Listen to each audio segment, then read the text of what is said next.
क्योंकि मुझे याद है 2012 में जब हमारे दल के नेता राहुल गांधी जी ने पंजाब के आज जो भी मुद्दे आज इस सदन में उठे हैं, 2012 में राहुल जी ने उस समय ही बोल दिया था कि ये बहुत ही एक महत्वपूर्ण समस्या है, नशा को लेके हमको बहुत चिंतित होना है और ये इससे नशा से के कारण से पंजाब का जो युवा का जो भविष्य है वो अंधकार में हम धकेल रहे हैं।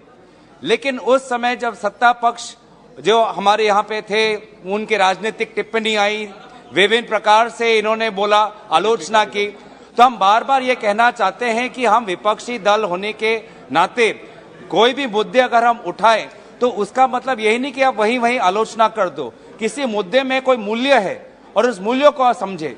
कोविड में भी राहुल जी ने पहले बोला, आपने बात नहीं सुनी। आज चीन पर भी बार बार राहुल जी बोल रहे हैं कि आप इस पे एक ठोस कदम उठाइए, लेकिन आप सेना के पीछे आप छुप रहे हैं। जबकि सदन किसका है? सदन देश का है और देश के अंदर हमें सारे जो महत्वपूर्ण मुद्दे हैं उठना चाहिए, क्योंकि देश की जनता सरकारों को चुनती है, ना कि सेना को। तो अगर देश की जनता सरकारों को चुनती है तो सरकारों का भी जवाबदेही होना बनता है। अगर आप आज ड्रग्स की हम बात करते हैं, ड्रग्स कहां से आते हैं सर? इधर पानी से आएंगे, सागर से आएंगे, या सीमा से आएंगे, या अंतर्राष्ट्रीय एयरपोर्ट विमान अड्डों से आएंगे।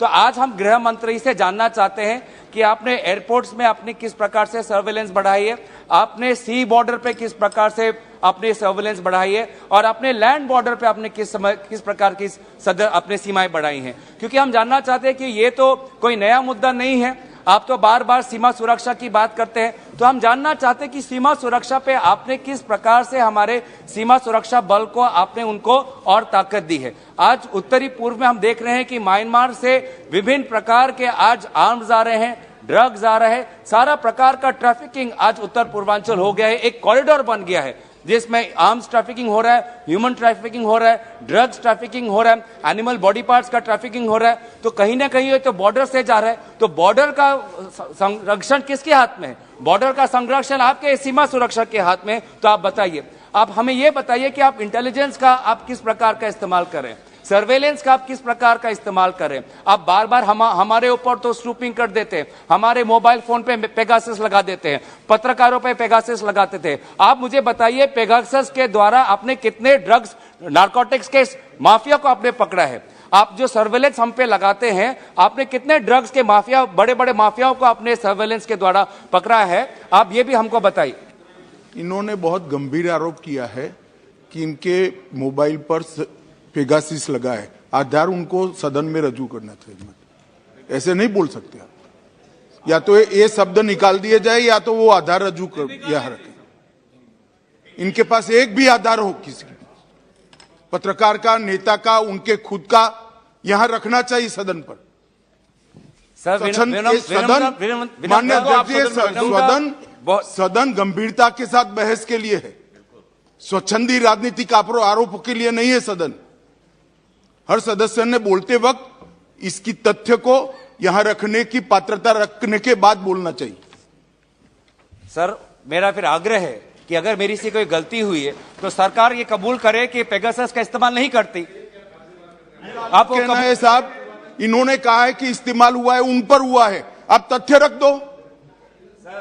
बाकी तो सुप्रीम कोर्ट ने तय कर लिया भाई। बदनामी नहीं है आपके नेता की तरफ। आदेश दीजिए सर। तो हम क्या कर सकते हैं? आदेश दीजिए, हम आपके आदेश के अनुसार आप जो भी आपको लगता है कि सदन की मर्यादा का अगर मैंने कोई उल्लंघन किया है तो आप आदेश दीजिए। लेकिन यहाँ पे सर हम जो भी हम बात रखते हैं जिम्मेवारी से रखते हैं। माननीय एक मिनट माननीय सदन उच्च सदन है और उच्च सदन में हम अपनी बात को तथ्यों प्रमाणों के साथ रखें तो सदन की मर्यादा बढ़ती है। ये मेरा आग्रह है। धन्यवाद सर। दूसरा मैं बोल रहा था कि हमको इंटेलिजेंस पे, हमको सर्वेलेंस जो बात जहां से उठी है, हम ये जानना चाहते हैं कि आपने कौन सी आधुनिक सर्वेलेंस का इस्तेमाल किया है और कौन सी आधुनिक सर्वेलेंस के द्वारा अपने बड़े बड़े माफियाओं को पकड़ा है, ये हमें बता दीजिए। तीसरी हमारी बात है फाइनेंशियल ट्रैकिंग।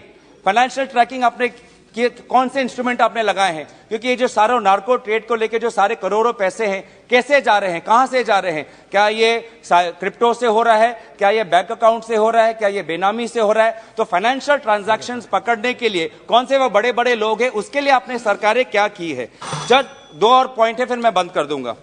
जन जागरण की हम बात करते हैं, जन जागरण की जब हम बात करते हैं तो हमको विभिन्न बेसरकारी संगठनों का हमको इस्तेमाल करना पड़ेगा, ताकि वो नुक्कड़ नाटक और विभिन्न प्रकार के जन जागरण के अभियान के द्वारा गांवों में जाएं, जो छात्रों के पास जाकर आप उनको बताएं कि इस पदार्थ की नशीली दवाई हमको नहीं लेनी चाहिए। लेकिन यह सरकार बार बार FCRA को लेकर जो सिविल सोसाइटी है उस पर बार बार ये इन्वेस्टिगेशन करते हैं और सिविल सोसाइटी को भी आज ढंग से काम नहीं करने देते। आखिरी बात है ये कि सर स्पोर्ट्स की हम बात करते हैं, हम भी चाहते हैं कि स्पोर्ट्स बने। मैं खुद भी ड्रग्स को लेके अपने लोकसभा क्षेत्र में फिटनेस के लोके में दौड़ आयोजन करता हूं। अभी तक ड्रग्स के विरोध में मैं 2-3 मैंने युवाओं के साथ दौड़ आयोजन किया है। लेकिन दौड़ के साथ हमारा जो छात्र है वो जानना चाहते हैं कि स्कूल में कोच कहां है, स्कूल में प्लेग्राउंड कहां है। तो ये सरकार स्पोर्ट्स की तो बात करते हैं, लेकिन स्कूल में कोच और स्कूल में स्पोर्ट्स इंफ्रास्ट्रक्चर में इन्होंने क्या किया है वो बताइए। और अंत में सर मेंटल हेल्थ में सभी बातों ने, सभी ने ये कहा है, हम भी ये कहना चाहते हैं कि ये ड्रग्स एक कैंसर है, एक कर्कट का रोग है, और इस रोग में जो फंसता है उसको हमें एक किसी क्रिमिनल की नहीं कि वो एक रोगी की तरह उसको हम देखना चाहिए। और इसी तरीके से जहां पे हमें पुलिस और सीमा सुरक्षा पे जितना जोर देना है, साथ ही साथ रिहैबिलिटेशन पे भी हमें जोर देना चाहिए। धन्यवाद।